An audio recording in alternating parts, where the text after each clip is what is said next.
नमस्कार दोस्तों, स्वागत है एक बार फिर से आप सबका आपके अपने चैनल स्काई स्पीक्स पर। आज मिथुन राशि के ऊपर बात करेंगे कि आगामी नवंबर का महीना मिथुन राशि, यदि मिथुन लगन कहूं तो ज़्यादा सही होगा, मिथुन लगन के जातकों के लिए कैसा रहेगा।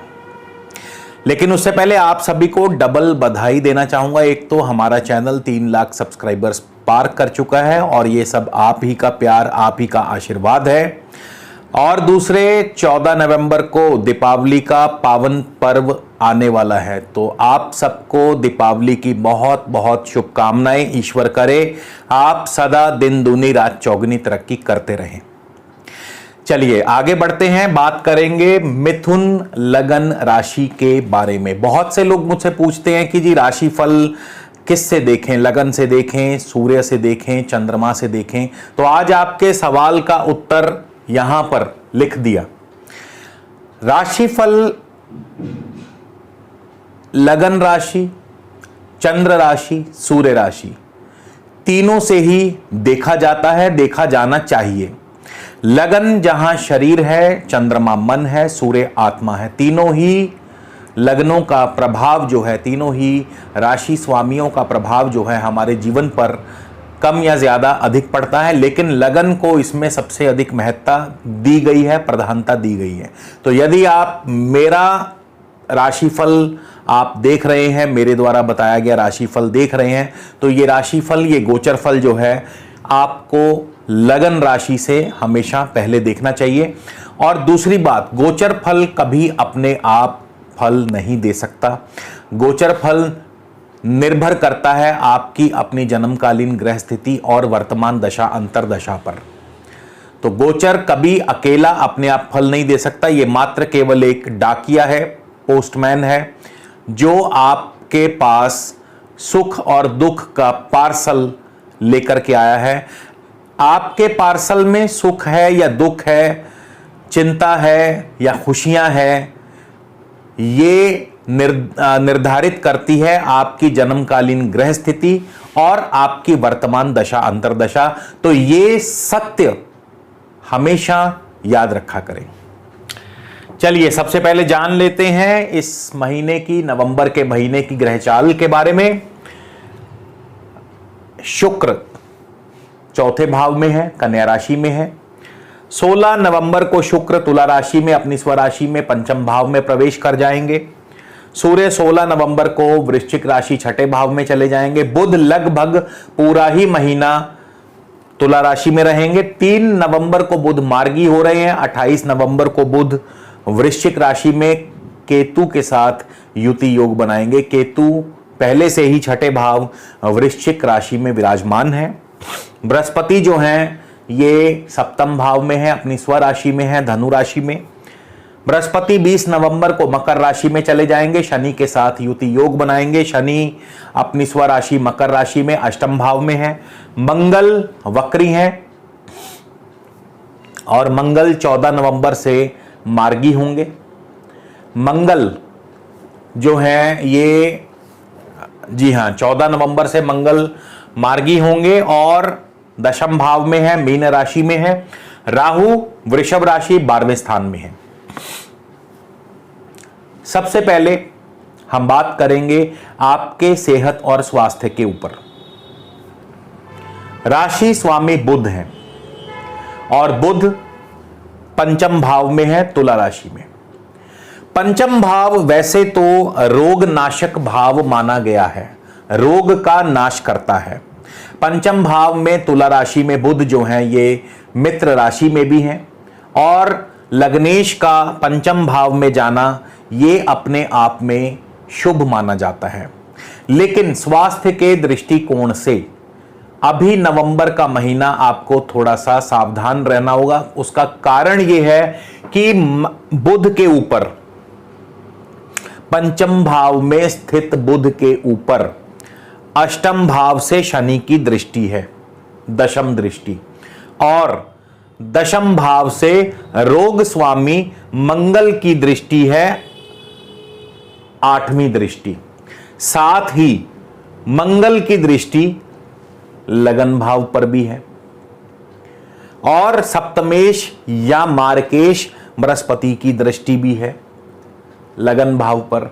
तो ये जो दृष्टि संबंध जो बन रहा है ये सेहत या स्वास्थ्य के लिए अनुकूल नहीं है, खासकर उनको जिनको इस समय बुध की ही दशा हो या मंगल की ही दशा अंतरदशा हो या शनि की दशा अंतरदशा हो, उनके लिए अभी फिलहाल सेहत के लिए सावधान रहने की जरूरत है। सेहत के मामले में आपको सावधान रहना होगा। आगे बढ़ते हैं, आपकी आर्थिक स्थिति की जांच करते हैं। आपकी अर्थ स्थिति देखिए, चंद्रमा धन भाव के स्वामी बनते हैं, लेकिन चंद्रमा इतने फास्ट मूविंग है कि हम यहां चंद्रमा का अवलोकन नहीं कर सकते।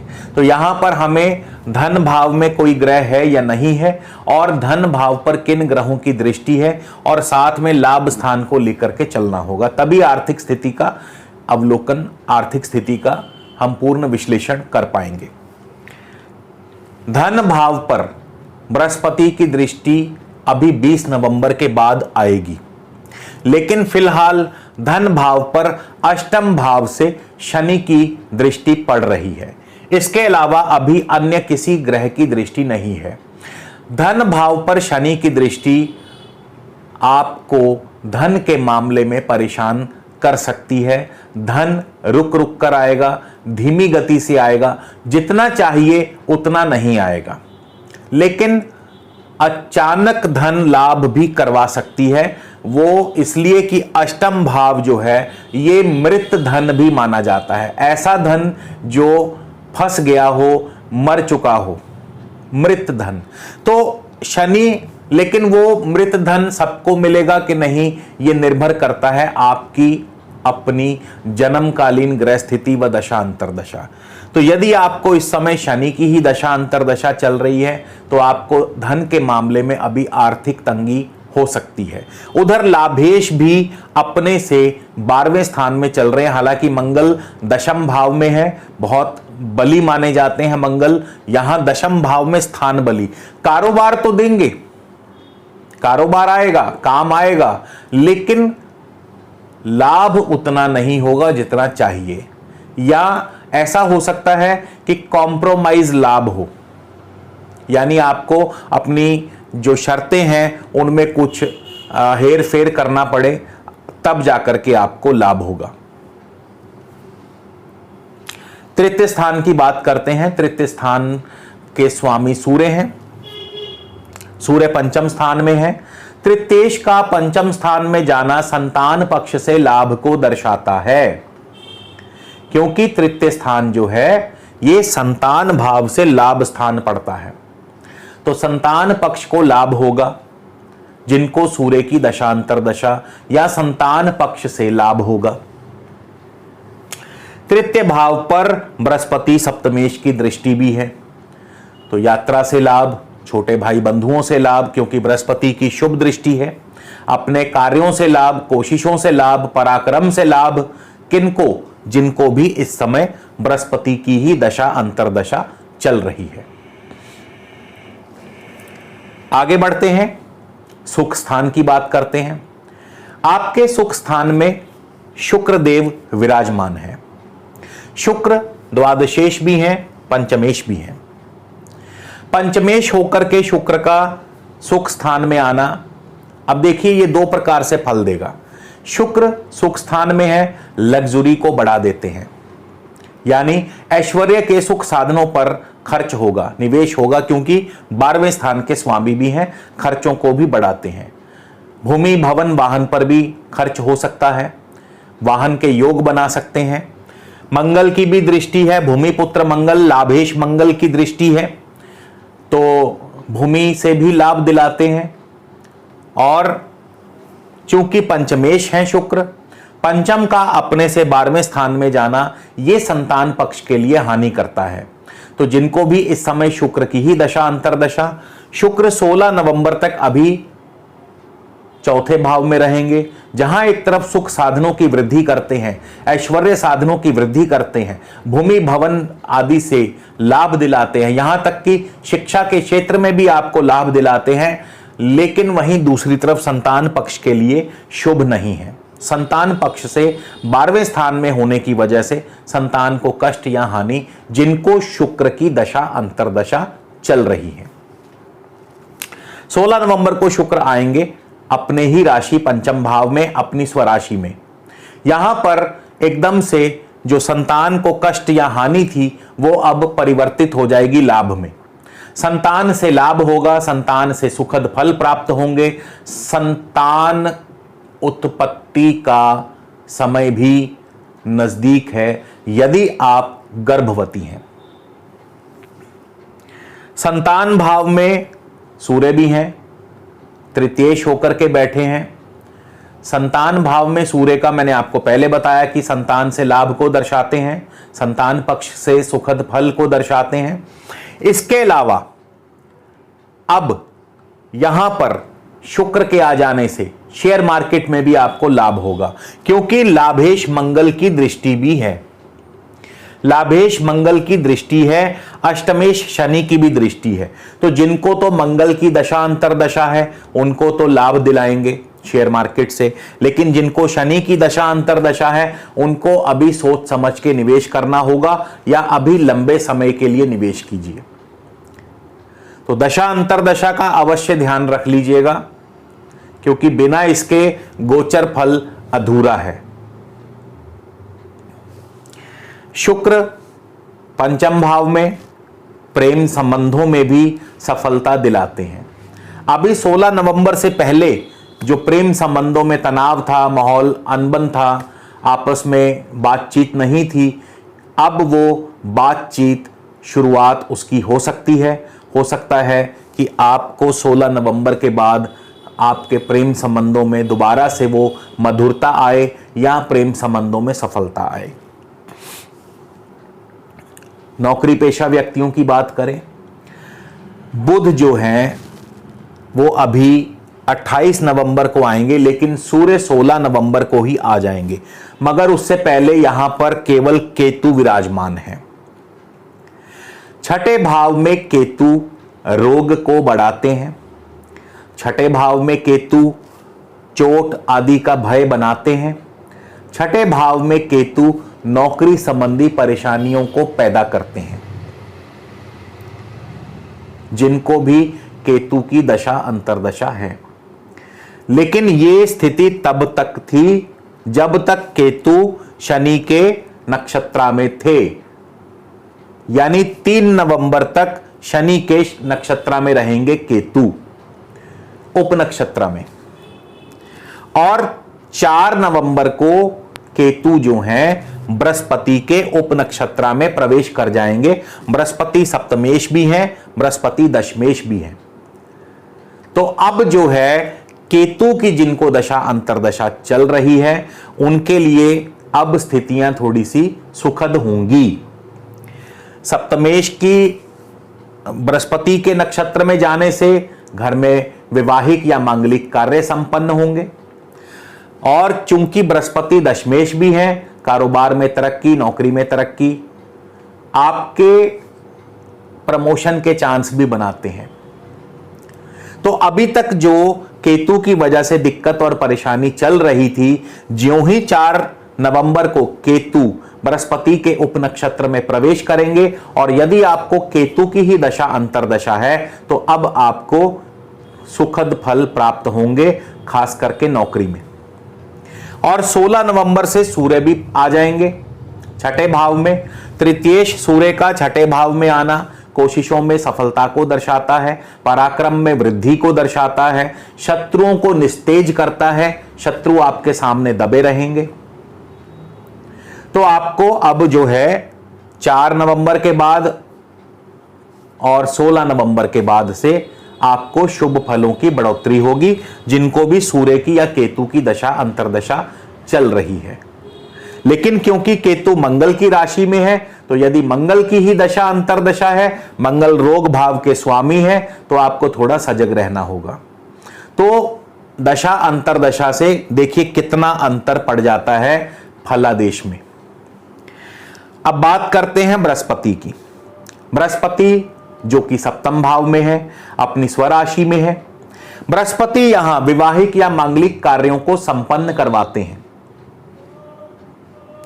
तो 20 नवंबर तक बृहस्पति जो हैं अभी अपनी राशि में रहेंगे, सप्तम भाव में रहेंगे।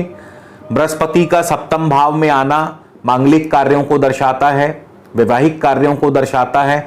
बृहस्पति की दृष्टि होगी तृतीय भाव पर, यात्रा से लाभ होगा, भाई बंधुओं से लाभ होगा, कार्यों में सफलता मिलेगी और साथ ही यदि आप मीडिया या टेलीकम्युनिकेशंस आदि से जुड़े हैं तो आपको लाभ होगा, जिनको भी इस समय बृहस्पति की दशा अंतर्दशा चल रही है। बृहस्पति की लगन भाव पर दृष्टि, बृहस्पति की लगन भाव पर, क्योंकि बृहस्पति दशमेश भी हैं तो ये मान सम्मान की वृद्धि करते हैं, समाज में आपका रुतबा बढ़ेगा। लेकिन सप्तमेश में मारक क्षमता भी है तो कहीं ना कहीं ये चोट भी पहुंचा सकते हैं जिनको भी बृहस्पति की दशा है। बृहस्पति की लाभ स्थान पर दृष्टि कारोबार में लाभ को दर्शाती है।